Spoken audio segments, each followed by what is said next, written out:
karena sekarang sudah berubah eranya. Oke, Oke, jadi di sini kita bertujuan untuk berusaha bareng-bareng mempelajari inovasi baru di bidang teknologi data sosial ya. Dan karena interaksinya sangat kompleks ya, tentunya membutuhkan visualisasi ya untuk menyederhanakan data yang sangat besar, yang datanya itu juga beragam ya dan tak terstruktur ya. Dan ya begitulah dunia kita hari ini ya. Semakin banyak disrupsi tentunya kita membutuhkan cutting edge approach ya untuk memahami customer kita lebih baik. Ya, kira-kira itu mungkin introduction awal. Selanjutnya langsung saya mulai case study-nya ya, Fetty ya. Ya, oke baik. Baik, saya perkenankan untuk share screen ya. Jadi sekitar 15 menit paling ya. Nanti sekaligus sama demo yang akan dilanjutkan dengan Q&A dan Bapak Ibu dipersilakan sementara untuk memute sementara ya. Kemudian nanti bisa menyampaikan langsung Q&A melalui chat ya, kolom chat. Baik. Ya, jadi ini merupakan fenomena yang kita pahami ya saat ini. Saya coba ya.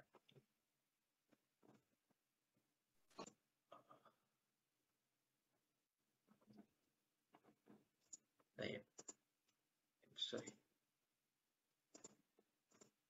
Baik. Jadi saya akan menyampaikan graph analytics ya, dan ini nanti hanya tambahan aja. Salah satu inovasi yang bisa memudahkan kita juga untuk mengintegrasikan seluruh tools ya di dalam presentasi ya. Dan di sini saya akan menyampaikan ya terkait dengan konteks bisnisnya dulu ya. Jadi ya ini dunia yang kita pahami lah ya. Jadi ada interaksi antar person ya. Kemudian ada di sini teknologi ya. Di antaranya adalah objek itu mobil ya. Ini misalkan kita berbicara industri food and beverage ya, atau industri delivery ya, atau industri telekomunikasi, logistik dan sebagainya. Tentunya itu ada interaksi antar objeknya itu adalah manusia ya. Kemudian di situ juga ada objeknya itu benda mati ya, seperti kendaraan ya dan sebagainya. Nah, ini kita melihat ada banyak nodes ya, ada banyak nodes dan setiap objek ini, objek dan subjek ini memiliki masing-masing atribut gitu ya. Jadi ada namanya, tanggal lahir ya. Ini data-data demografikal. Dan ada juga nanti data-data yang sifatnya dari sisi pengalaman kerja ya, kemudian sekolah atau kesamaan hobi. Terus dia kalau misalnya mode pembayaran sukanya dia pakai online ya, atau misalkan pilihan preference ya, dia sukanya warna merah, ada warna pink, warna biru, macam-macam. Nah, itu kita sebut sebagai attributes ya. Jadi ada nodes, ada attributes. Nah, apa yang hubungkan mereka ini? Ya, ketika ada relasi ya, ada interaksi. Misalkan mereka saling menyayangi gitu ya, saling menghormati gitu ya, atau saling memiliki hobi yang sama. Misalnya sama-sama hobi renang gitu ya, atau sama-sama hobi baca gitu. Atau mereka juga ternyata mesan mesan layanan delivery-nya juga sama gitu. Atau dia order makanan ya jenisnya sama atau tempatnya sama tapi jenis makanannya menunya berbeda. Jadi ada similarity dan ada dissimilarity yang membuat interaksi di antara mereka. Nah, ini baru 1, 2, 3 nodes ya. Bayangkan ya hari ini ya kita punya customer itu 500.000 gitu, 5 juta gitu. Bahkan ada customer yang udah 10 jutaan gitu. Itu baru customers ya. Bagaimana dengan strategic asset ya? Strategic asset itu kita punya kendaraan ya, terus kita punya produk, punya layanan, punya mode pembayaran, channels ya, lalu kita punya plan ya untuk memproduksinya dan sebagainya. Nah, jadi sangat banyak itu nodes-nya, objeknya sangat banyak ya, dan ada sangat banyak atribut ya, countless. Kita nggak mungkin ya kalau hanya menggunakan data relasional seperti kalau kita menggunakan data tabular Excel, ya itu bit complicated dan tentunya sangat banyak batasan gitu ya. Sehingga kita berupaya gimana caranya mengekstrak satu insight ya dari interaksi ini. Contoh insight apa? Misalkan kita mau menawarkan nih produk kita khusus untuk orang yang senang olahraga basket ya. Kemudian dia ordernya di weekend ya, dan mereka senangnya misalnya fast food gitu, dan mode pembayarannya online. Lalu kita mau Iya, hitung berapa banyak market captive market yang di segmen tadi gitu. Sangat sulit kalau kita hanya menggunakan data relasional ya, seperti ini ya. Jadi kita mau hitung nih sebenarnya berapa banyak tuh captive market yang akan ya bisa kita garap nih untuk layanan kita ini. Dia misalnya burger ya, terus kita jualannya di weekend gitu. Mungkin kita bisa bisnis mahasiswa baru bisa jualannya di weekend gitu kan. Nah, terus kita udah spesifik lokasinya misalkan hanya Jakarta Selatan gitu. Ya kan? Dan kita cari yang sudah bekerja sama misalnya dengan platform tertentu. Ya, ini kan data sangat besar. Ya, datanya sangat kompleks. Kalau kita olah manual, waduh, ampun deh, dia itu nggak bakal efisien. Ya. Terus yang kedua, karena sangat kompleks, kita kan membutuhkan semacam insight yang tervisual ya, sehingga lebih mudah untuk mengambil keputusan. Ya, kira-kira berapa banyak tadi jumlahnya, lalu di Jakarta Selatan tuh di klaster mananya nih yang paling banyak yang order itu, sehingga kita bisa buka store yang mendekati dengan market. Nah, jadi itu nilai-nilai dari eh, insight yang bisa kita gunakan nanti dari graph analytics ini. Dan kalau kita masuk ke kolom yang kedua ya, di sini kita membuat data tuh udah menggunakan multiple scan massive table required. Nah, ini jadi cukup banyak nih tabel-tabel yang kita butuhkan kalau mengolah data sekompleks ini. Nah, namun dengan graph database ya, graph database, kita bisa memvisualisasi tadi ada nodes ya, nodes ini tadi objek-objeknya. Kita mau nentuin nih order ya kan. Nah, kita bisa lihat dari sisi payment online atau offline berapa banyak orangnya. Nanti kita akan demokan langsung dari sekian juta data gitu ya. Kita bisa langsung within seconds itu menampilkan berapa banyak yang order online, offline, dan customer-nya misalkan orang kantoran ya kan, atau mahasiswa, atau dia juga punya interaksi tinggalnya misalnya di Jakarta Selatan, ya dia di klaster 1 misalnya, atau di klaster 2 dan sebagainya. Lalu produknya misalnya burger tipe A, tipe B gitu, dan sebagainya.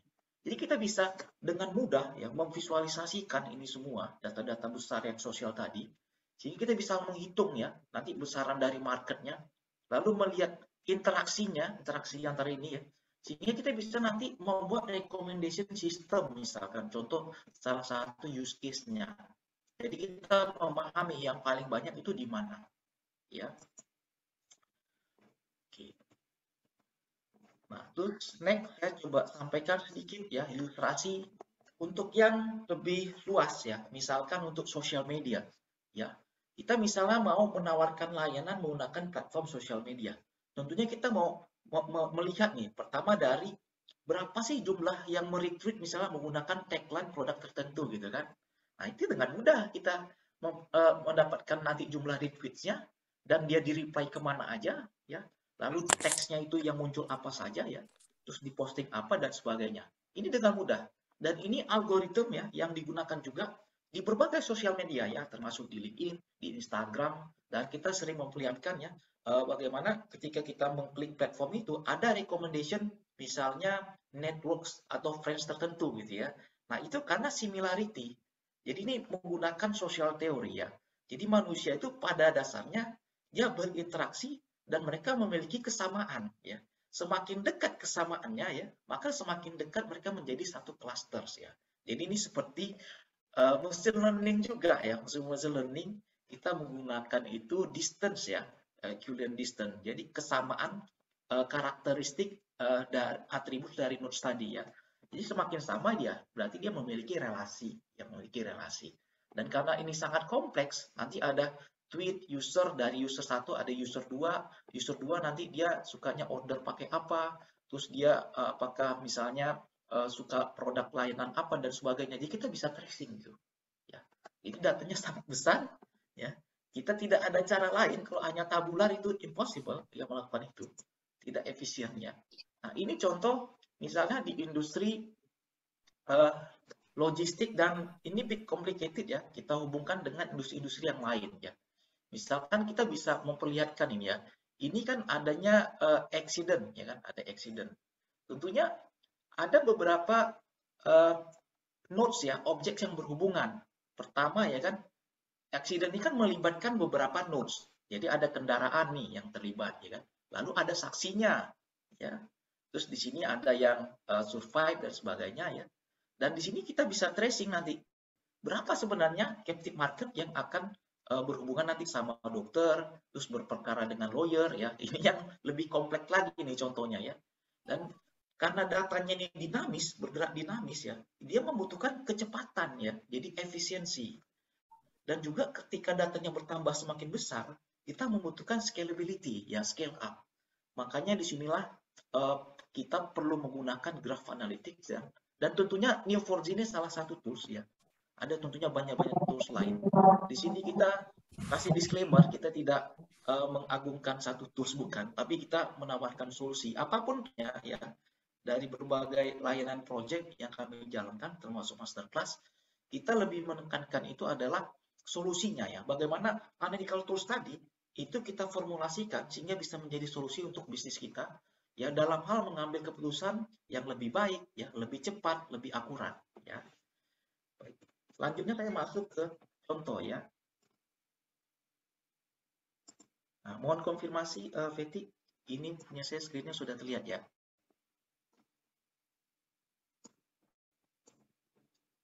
Sudah, Pak. Sudah. Sudah ya. Oke. Nah, jadi kita bisa ya memperlihatkan ya interaksi dari berbagai nodes tadi ya. Nah, di sini ada contohnya ya. Ini kategori barang. Di sini kita ada 8 kategori barangnya ya. Ya, dari 1 sampai 8. Lalu di sini ada karyawan yang memprovide barang ini ya. Lalu ada 830 orders ya, yang warna kuning ya. Nah, di sini itu ada produk, kita bisa labeling. Kita juga bisa ganti-ganti logonya, gambarnya ini ya, colornya ya. Terus ada supplier ya. Nah, dan di sini kita bisa memperlihatkan relation. Ya, relationnya. Misalkan ya, produk ini disuplai oleh siapa aja gitu. Nah, ini kita bisa perlihatkan networks-nya. Ya, jadi connection-nya ya. Nah, kita klik di sini. Nah, ini ada tanda-tanda panahnya. Nah, ini cukup besar ini. Ini supply ya, disupply oleh siapa aja. Nah, ini kelihatan ya. Nah, ini kan disupply ke sini ya. Dan sebagainya. Lalu dijual ya. Dia dijual kemana aja. Kita dengan mudah menampilkan. Karena tadi ada 830 order. Jadi cukup banyak nih arah panahnya.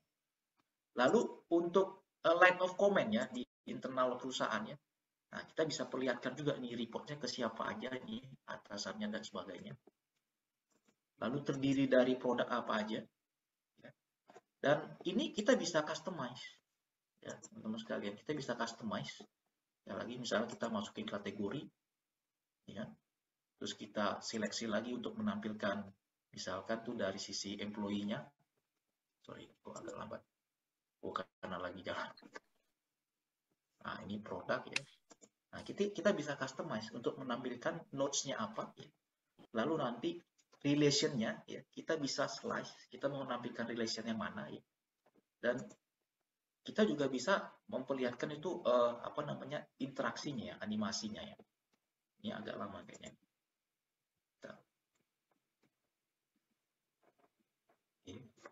Misalnya ini di enter ya kan. Nah, kita bisa memperlihatkan. Ini kita bisa customize ya. Jadi notes-nya ya, objeknya itu apa gitu ya. Lalu itu akan menarik itu attributes-nya. Dan kita dengan mudah untuk memperlihatkan interaksinya gitu ya. Apakah interaksi dari penjualannya gitu ya, atau dari suppliernya ya, dan sebagainya. Dan ini kita running dengan NoSQL ya. SQL. Nah, dia di sini runningnya. Feti, konfirmasi punya saya udah kelihatan ya.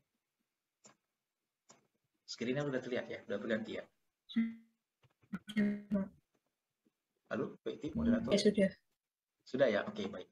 Nah, ini contohnya ya, contohnya kita menggunakan ya code-nya hanya 2 line codes ya untuk menampilkan ya tadi 10 yang pertama itu produk yang di order, kan? Nah, dia jadi objeknya ini child nodes-nya ya, dia ordernya ini. Kemudian di sini kita menampilkan ya contohnya employee-nya ya. Jadi sales representatifnya siapa aja. Nah, ini.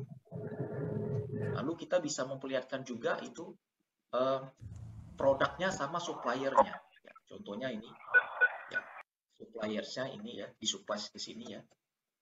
Dan macam-macam, termasuk juga ini produknya.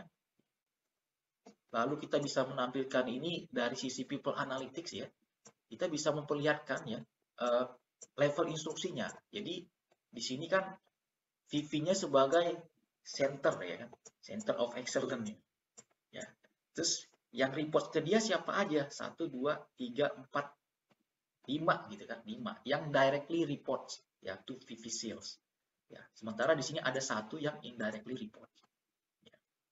Dan ini kita bisa customize ya. Misalkan kita di sini mau mempertanyakan ya, berapa banyak sih sampel karyawan nih kan yang dia penjualannya di order ya dalam produk ini gitu ya.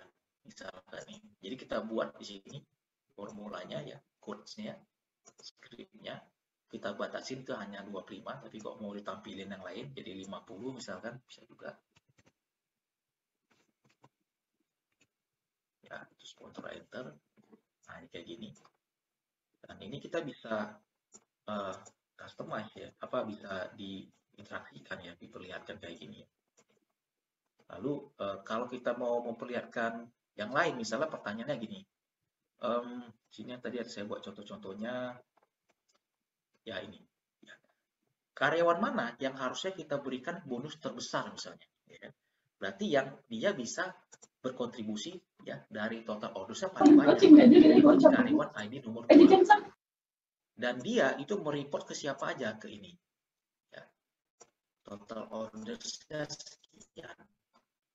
Jadi dengan mudah, kita hanya dengan codes kayak gini, kita bisa menarik sekian banyak data tadi ya, dan bisa menampilkan, baik itu tabular ya, atau kita dengan visual ya, dengan visual.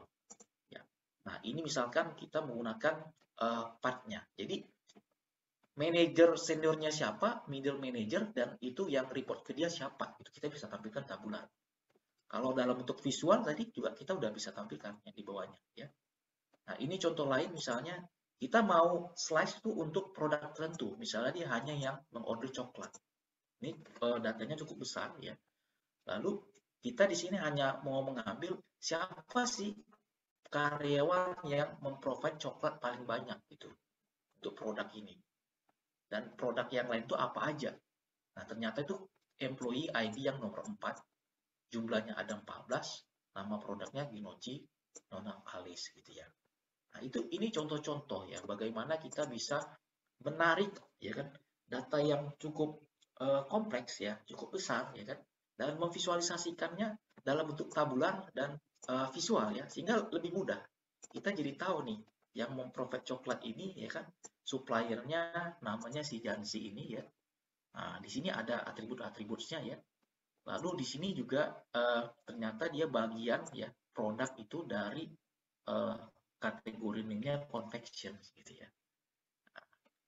Jadi kita bisa lihat. Kalau datanya sedikit, mungkin bisa kita dengan mudah pakai tabulan.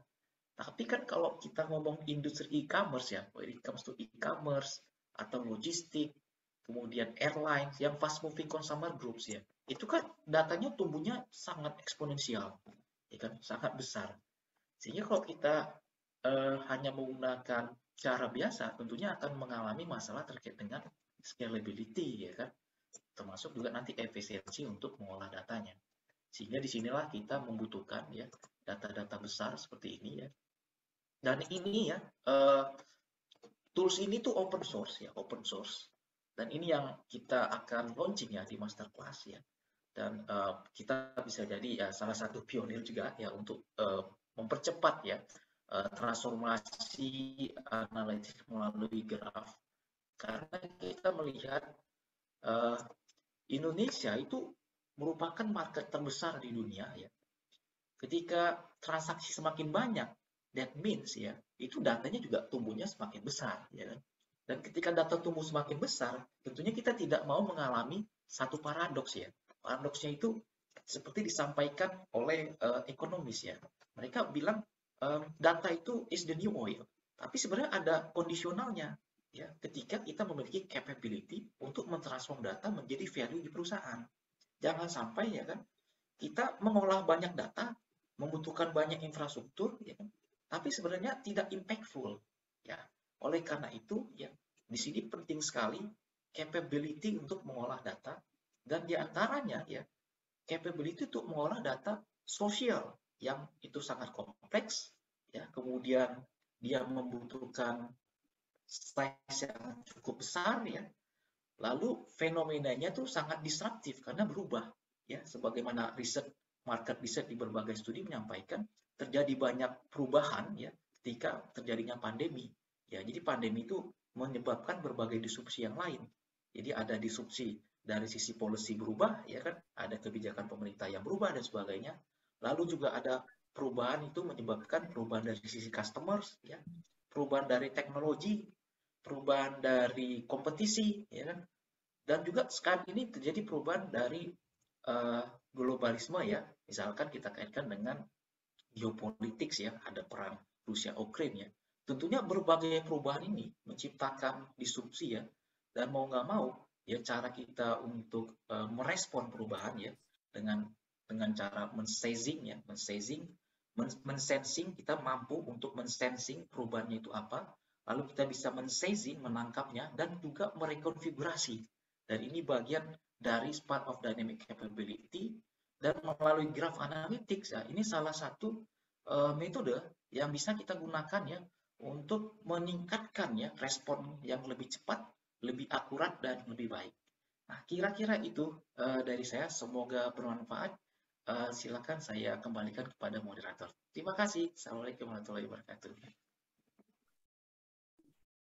Waalaikumsalam warahmatullahi wabarakatuh. Terima kasih pemaparan yang menarik tadi dari Dr. Heri. Nah, di sini ada beberapa pertanyaan dari Pak Diki Karim. Yang pertama adalah, apakah yang dijelaskan ini termasuk model blockchain database gradient? Boleh dijawab dahulu atau sekalian ya Pak ya. Yang kedua itu, apakah sebagai penghubung antar node, seperti halnya relasi yang ada di jenis relasi database? Oke, baik. Ya, saya mencoba menjawab dua pertanyaan pertama ya. Selanjutnya nanti akan dilanjutkan oleh pembicara selanjutnya, dan kita masih bisa nanti Q&A di bagian akhir ya. Jadi graph analytics ini bisa digunakan untuk berbagai aplikasi ya, termasuk juga di industri keuangan gitu ya.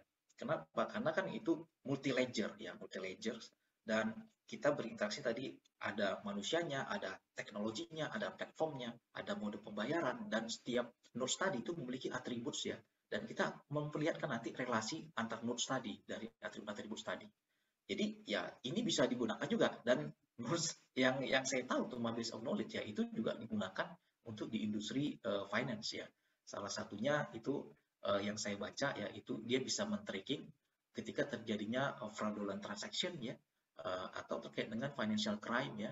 Seperti tadi itu ketika terjadi insiden kendaraan ya, kita bisa men-tracing ya, seberapa banyak yang tadi korban, pelapornya, kemudian saksi dan sebagainya, yang ke dokter dan sebagainya. Itu kan sosial kompleks data yang memiliki relasional sebenarnya, tapi dia unstructured.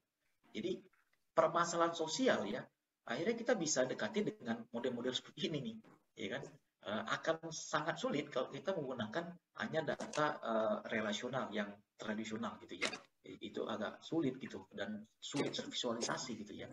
Terus yang kedua, apakah edge-nya itu ya sebagai penghubung antar nodes ya, itu confirm. Jadi edge itu connection yang mengkoneksikan antar nodes ya. Mungkin bagi teman-teman yang engineering ya, dulunya saya bekerja sebagai process engineer.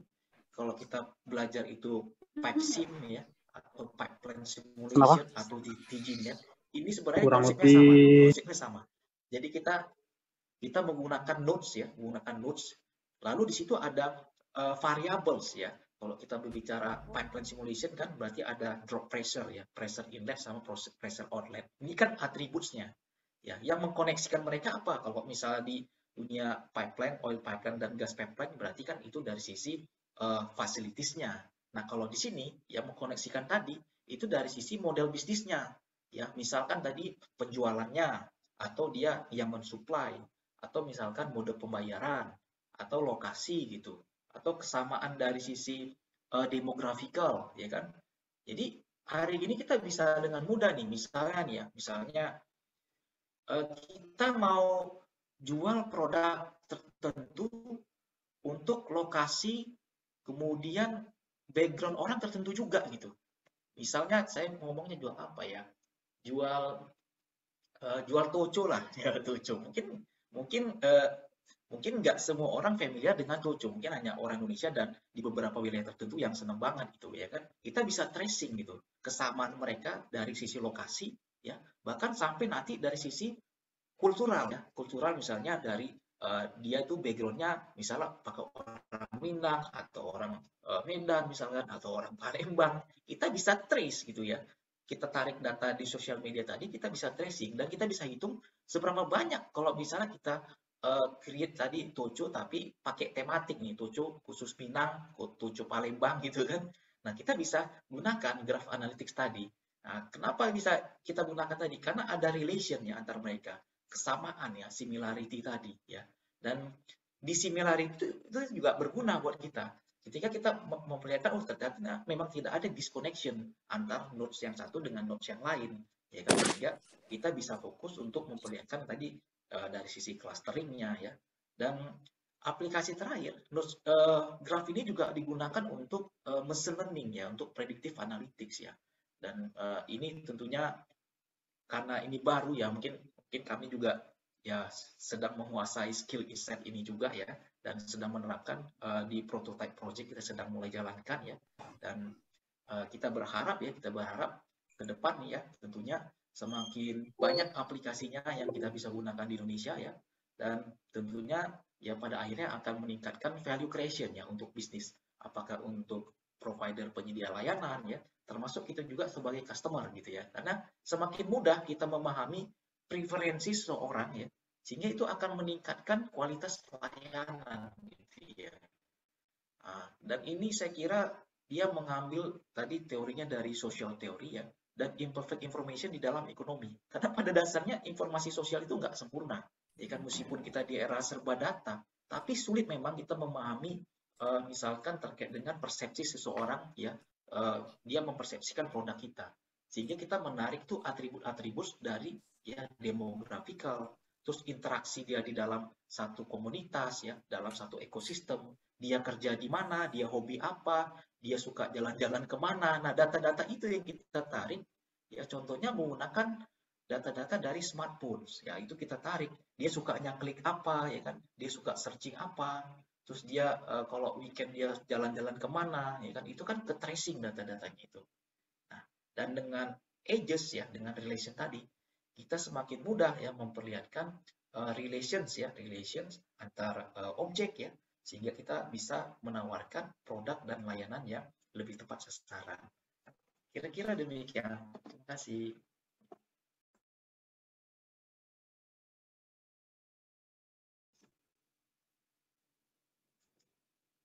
Silakan, Peti. Oke, terima kasih atas feedback-nya tadi, dan dari Pak Didi juga sudah cukup ya sepertinya. Oke, baik. Ini kita akan lanjutkan demo dari Mbak Mariela dan Pak Bima. Lalu sesi Q&A akan diletakkan di akhir. Kepada Mbak Ella, mungkin waktu dan akhir saya persilakan.